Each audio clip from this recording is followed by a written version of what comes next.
Mark. Thanks for joining us for another episode of Leadership Viewpoint. The first question I have for you is, what are you seeing as common problems or struggles among your community rec center clients at this moment in time in 2026?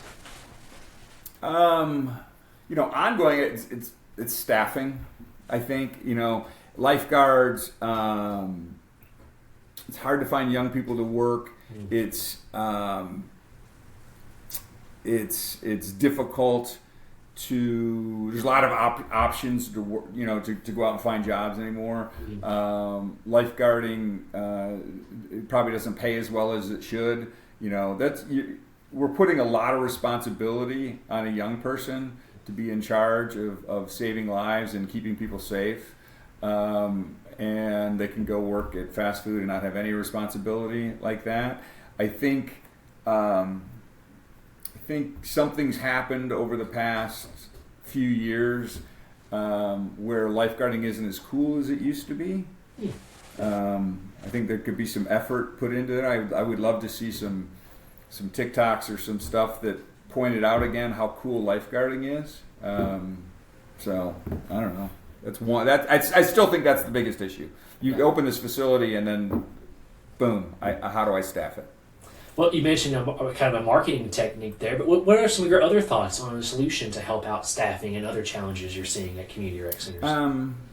It's still a lot of word of mouth. I think friends like to work with friends, right? So if you get some good people in there, I think they've got to be paid equivalent to the value and the responsibility of the job they're doing, right? So again, if you can make the same money and have no responsibility over here, I think that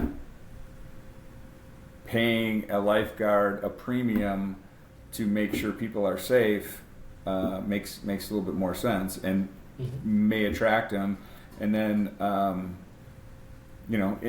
indoor facilities, having a space that when you leave, you don't feel like you're coughing up a lung and your eyes are red and you wish you hadn't been there all day would be helpful. Awesome. Well, you meant kind of attracting new people in. Well, what's maybe an example of a recent innovation that you've seen with a community rec customer? Is there anyone doing anything really cool or forward-thinking or interesting? I think, again, it sort of goes back to trying to service everybody. So, pools or facilities that encompass a little bit of everything. So lazy rivers that can be used for fun, but also can be slowed down and used for walking, say in the morning for folks to be able to walk, but then you can turn them up in the afternoon and kids can ride on them and kind of wade through them. Climbing walls are still a big deal.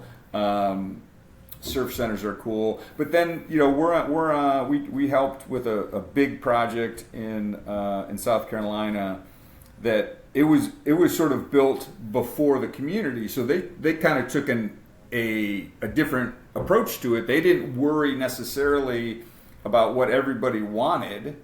They built, I think it's 5 bodies of water. There isn't a straight line in any of them. It's all curvy. We did all the gutters and filtration and things for it. But they sort of built this, and then they're going to build the houses around. So it's going to attract the people that want what they have. They have a lot of beach entry type stuff. They have an adults only pool. They've got a couple beach entry pools that are for kids, and they got one pool that's got slides and stuff. But there's no lap lanes. There's none of that. It's just sort of built for the people they want to attract to that facility, which I thought was really cool. Very cool, very cool. Thank you for that. One of the last questions I'll ask you, Mark, is what's the single best piece of advice that you could give community rec operators at this current moment in time?